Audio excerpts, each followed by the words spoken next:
I'm Adam Tasker, and I work for Choices for All. Choices for All works with BDSL, and we've worked with BDSL now for many years, since the start of the project. And BDSL do a load of wonderful things in Bradford about access to sport for people with disabilities. Adam came in at the end of this talk that I've been to, took me and a load of other disabled students to a social. And then the week afterwards he said, would you like to come up to Lister Park with us, which is not far from the university, because we've got a load of bikes up there and you can have a little ride round. And yeah, it all started from there really.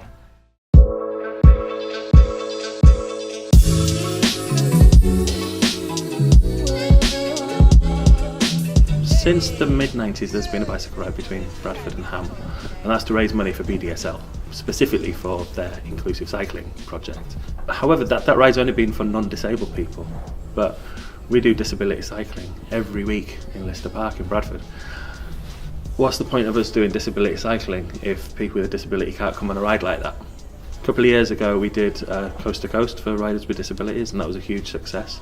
So we're building upon that, and we wanted to give disabled people the same opportunities as non-disabled people, using adaptive bikes, adaptive technology, and lots of encouragement and chocolate bars.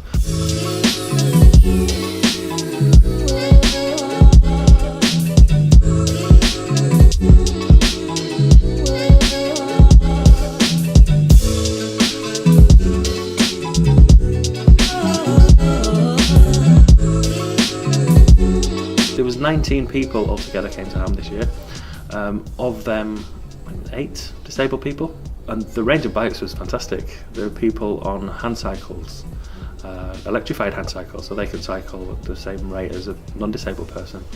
There was a lady on a tag-along with cerebral palsy, so she was on a 2-wheel bicycle that attached to a mountain bike, and they were a team.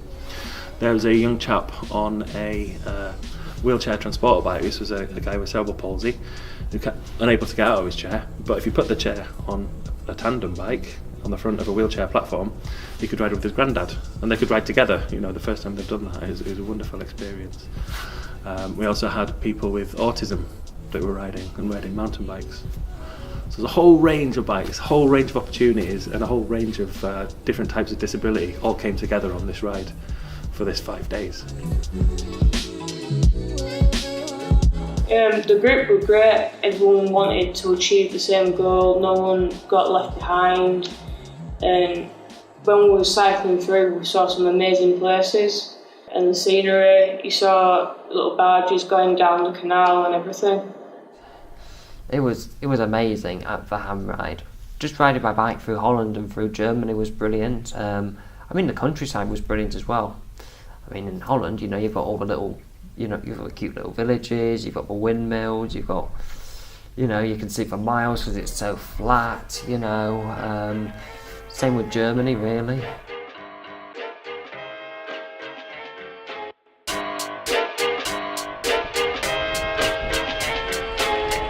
Give me 5!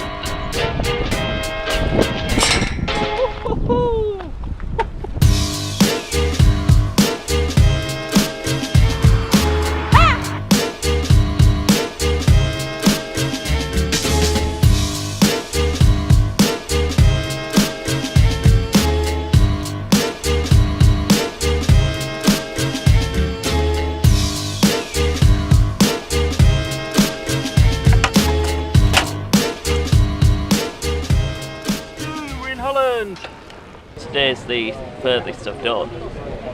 Day one.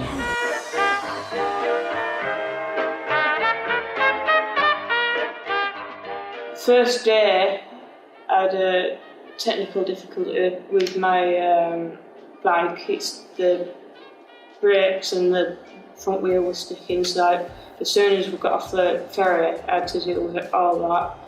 And then I finally got off. The first day was 44 miles, and I thought that was quite hard because it's the furthest I've ever done.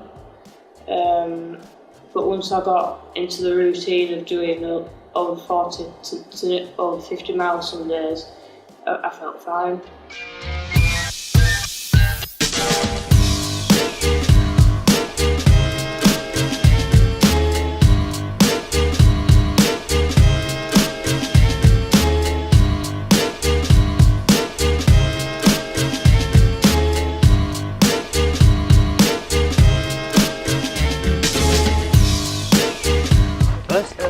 First ever accident on a bike.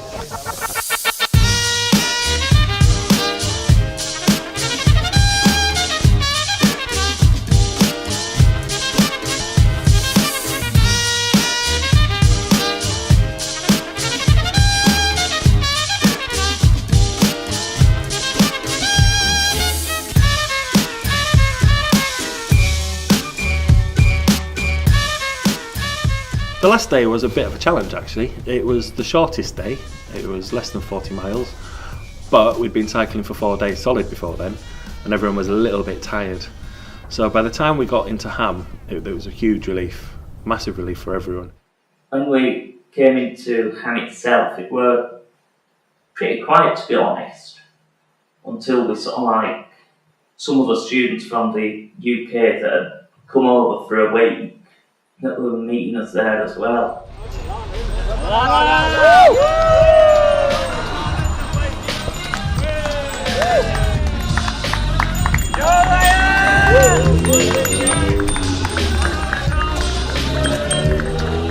The welcome we had in Hamm was brilliant, and Hamm's such an interesting city as well. And I was very relieved that I'd finally completed the 216 miles. This is Rainer. He's one of our hosts here in Hamm, and he's arranged an evening of spectacular things for us.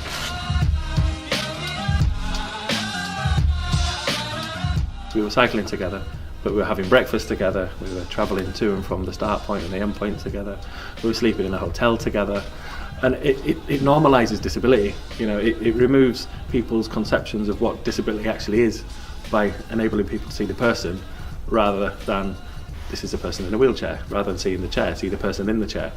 That's a great thing that this ride did, because it did introduce people that didn't know each other that well at the start, but they all knew each other really well at the end, and everyone's keeping in touch now. It's a lovely thing.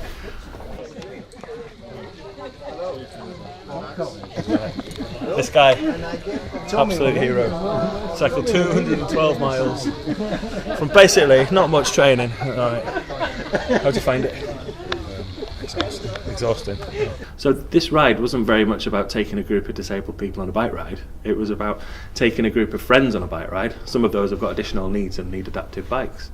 And from that, I think we've started something new and something quite special. Felt a closer group than when we first started, to be honest, because we'd sort of like helped each other on. I knew some people, and the people I didn't know, I bonded together and got to know them a bit better. I mean, I spent most of my nights with another lad who was on the autistic spectrum, and I found out sort of what our differences and similarities were in that respect. So yeah, it was very useful as well as a very good experience. Kind of inspired me to maybe go back to Germany or back to Holland and cycle there again.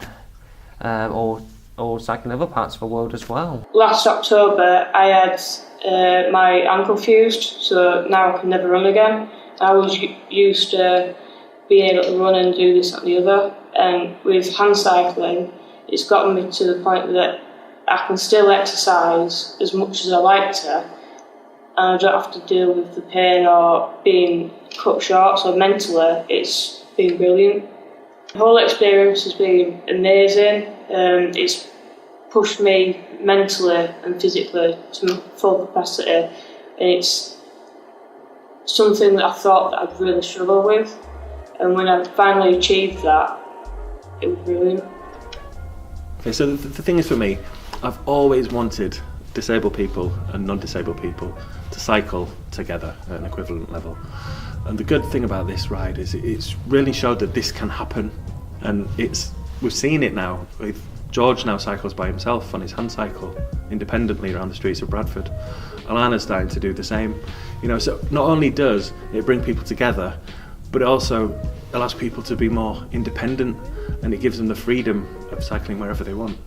The plans for the future are to develop what we're doing at the moment. We want to increase participation. We also want to do more and more mixed ability rides, because why should you not be able to come on a bike ride just because you're in a wheelchair?